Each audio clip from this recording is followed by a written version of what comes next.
What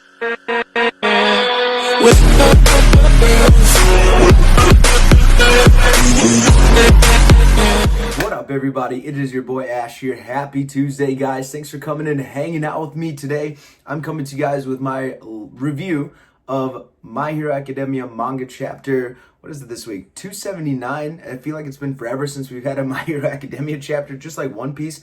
That 2-week break felt like it lasted a whole month. So I'm so excited to be back. Talk about My Hero Academia. Last chapter was pretty intense. Class 1A was about to jump into the fray with Higantamachia, everybody. So they were on a collision course with the League of Villans, which is really exciting. We don't really get to see Class 1A in total do things as a class, everybody. So it's really good to see them involved or about to get involved in a fight. And this week, it comes to fruition. They really get involved with the League of Villans. So let's jump right into my review. You guys, don't forget to like, subscribe, hit that bell.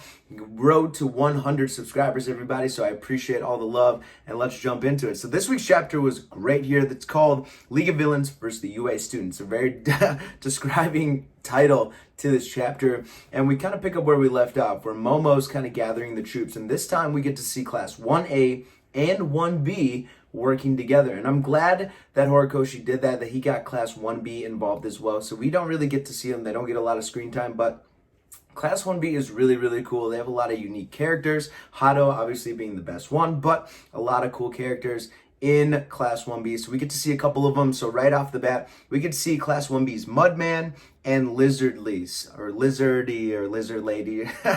So whatever her name is, but she's the one that can kind of split herself into different pieces, kind of like Buggy from One Piece can kind of slice himself into pieces. So she's done that. So her main body and her arms are grabbing Mudman so she can escape with him, and her face is keeping an eye on Higantamachia to kind of make sure to track his distance, see how close he is. And Momo is with them, and Mudman is using his powers to dig deep holes so that Momo can put bombs underneath the ground, so for Higantamachia to step on him, it'll trap him, kind of sink him into the ground. So that was really cool to see Momo using her powers, working with Class 1B as well.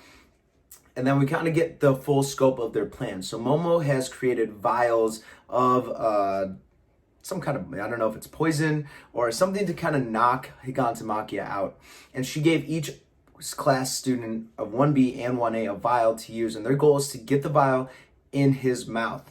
Just one of them would be able to sedate him long enough to get him down for the other heroes to come and help out. So as long as they get one in his mouth, it'll all go well, but they all get one just in case here. If one of them fails, they have a backup plan. So we get a nice big shot of Class 1A and 1B. So it was really cool to see them all together, all the teams working together. We got Sero, we got Jiro, we got obviously the Lizard Lady and the Mushroom Girl. So it was cool to see everyone together in one big scope.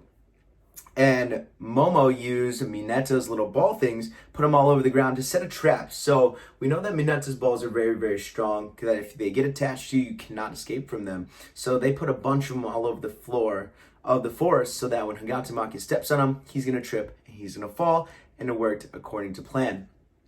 So they're kind of describing this, and they're worried about Midnight Sama or Midnight Senpai, because last time we saw Midnight Senpai, she was talking to Momo, and we saw Villans behind her, and it did not look good. She was in bad shape, she was hurt pretty badly, and she was surrounded by villains. So hopefully she was able to escape here. We love Midnight, so hopefully nothing goes wrong. She was able to knock him out with her gas power, so hopefully Midnight's okay, but Ashido kind of reassures everyone she's great. She's definitely going to be okay. She has more to teach us. So that was a touching moment to see how much the Class 1A and 1B care about their teachers. And we kind of saw that with Bakugo and Deku when they went to defend Eraserhead. So we see the love between the teachers and students, and that's really great to see in these chapters as well. So really excited to see that. But we kind of cut over to Higantamachia rampaging through the forest. We see Mount Lady, and we see Kamui Woods hanging on still for dear life, and they're not really holding him back at all. He's running through the woods without much pressure, and she's grabbing onto the leg. She's still bleeding profusely. I'm not sure if Kamui Woods is still awake or not. She said, "Wake up, senpai, loosen your grip so I can get back up." So I'm not sure who she's talking to, but it looks like Kamui Woods still has his wood power wrapped around Higantamachia's leg. So I'm not sure what she was talking about, but they're still hanging on. They're still doing their best to kind of hold them back, but they're struggling. Higantamachia obviously is super broken and super strong. Obviously his physical might is up there with even All Might. So that's really crazy to see. So he starts to approach him, and all of a sudden he finally steps on Mineta's balls, and just like planned, he immediately gets stopped in his tracks and he falls. And you see the League of Villains kind of start to float in the air because they're losing the grip on Higantamachia's back. So the League of Villains notice that the Class 1A students and Class 1B students, the UA students, are getting involved in the fight. And they're like, why are there so many of them? Because they usually only deal with Class 1A, and now Class 1B is there. So they're really getting the full scope of the UA students kind of jumping into the battle.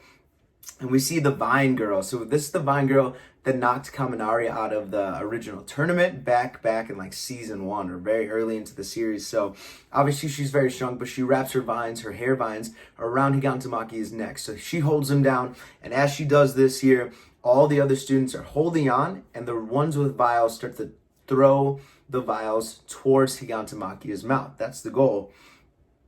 But this is a really cool scene. So they didn't want the League of Villains to get involved as they try to throw the vials into Higantamachia's mouth. So a group splinters off, and we see, I think it's Jiro, guy with the tail. I think it's Jiro. He may be the one who can grow different parts. Whatever his name is, one sec, that's going to throw me off.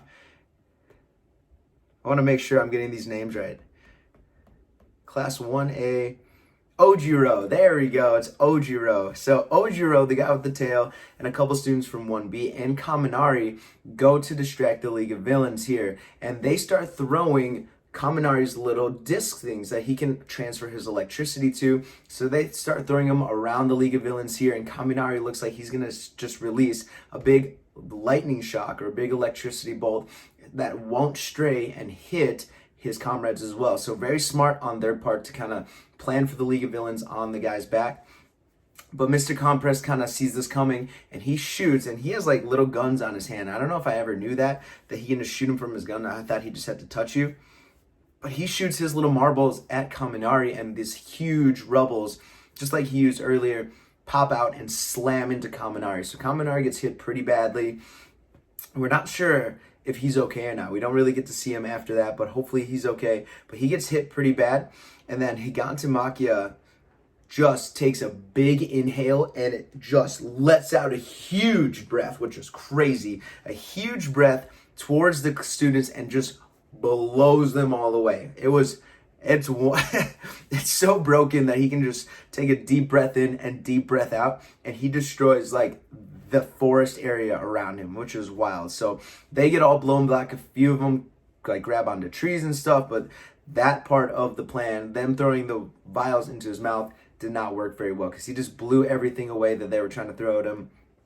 And we get a little bit of a description of Higantamachia's power. So Dabi really starts to talk a little bit in depth about Higantamachia's powers. And he says, not only does the quirk transform his morale into physical energy, but it renders him numb to pain as well. So his morale, his love for his leader, his boss, transfers that into energy, and he has a quirk that numbs pain. So not only does he not feel pain, he'll keep going through whatever it happens to him, but his love and his morale towards the League of Villains makes him even stronger, which is crazy because he's extremely, extremely devoted to the League of Villains, especially the boss, the master. So, which is crazy, and this is like, no wonder he's called our guardian, because he won't stop and it makes him stronger in battle. So we get a little bit of background on Higantamachia. Obviously, All For One gave him multiple quirks to make him even stronger, and his devotion to All For One, the morale quirk,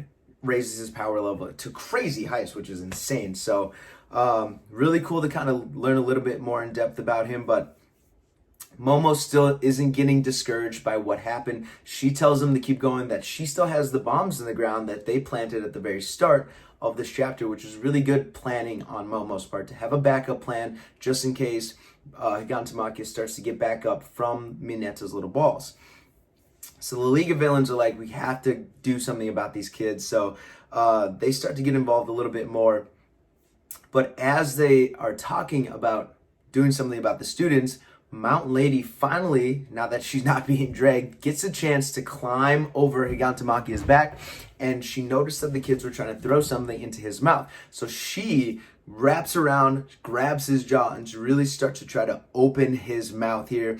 And the League of Villains notice this, but finally, other heroes show up and are climbing on Higantamachia's back, trying to grab the League of Villains. So it's looking good. Finally, things are starting to turn around for the heroes here. And who would have thought that the UA students would be the ones to kind of slow Higantamachia down and give the heroes a chance to catch back up and give the League of Villains a run for their money. So really cool to see that the heroes are back. I think the heroes that we see are just kind of fodder heroes. They're not going to really be too much of a threat to the League of Villains, but if there's enough of them, the League of Villains are not going to be able to hang around and do much about it. So they're going to have to escape, whether on Higantamachia or off. And they kind of say that they're holding Higantamachia back because he was ordered to take them to Shigaraki. So they may get off and let Higantamachia do his thing and kind of escape on their own way, or if they're able to stay on. But at the very end of this chapter, we get an awesome scene. We get Mount Lady. I'm just going to read the quotes. So go on, big fella, open up and say, I trust in you, little fledglings of UA. So Mount Lady's putting her trust in the class of 1A. And then we see at the very end, Ashido, she's like wrapped in her acid and she's about to do something, whether she's like wrapped herself in the vial and she's going to just shoot the vial into his mouth or what. I'm not sure exactly what she's going to do, but she's all powered up. She's got like lightning around her, mist. It looks, a really, really cool scene of Ashido looking really badass here. So I'm not sure what she's going to do. I assume she's going to shoot the acid and the vial, the contents of the vial, into Higantamachia's mouth now that Mountain Lady's opening his mouth. So really cool chapter. I love to see the students involved, especially 1B and 1A together. Obviously, they have their own little rivalry, but they're both students of UA. They all have the goal to be heroes someday. So it's great to see them acting out as heroes, really challenging villains. Not that they would have a chance one-on-one against these villains, but together as a team, as a cohesive unit, it's really cool to see them challenge the League of Villains. And this is what we're building up to towards the end of the series, the League of Villains with the 1A students and 1B students. So really cool chapter. Love to see everyone involved. The students are doing really great. We'll see what they can do. Again, in next chapter, there is no break. Thank goodness we're going to get a chapter next week, which is awesome. I cannot wait, guys. So comment below with your thoughts on UA stepping up against Higantamachia and the League of Villains. Do you think they'll be able to stop Higantamachia, or is Higantamachia just too much for them? And regardless of the vial, is he going to be able to get to Shigaraki or not? So comment below with your thoughts, guys. Thanks for joining me. Hope you guys enjoyed this review. I'll be back again next week with another review of My Hero Academia 280. Guys, enjoy your Tuesday. Peace. Have a fantastic day.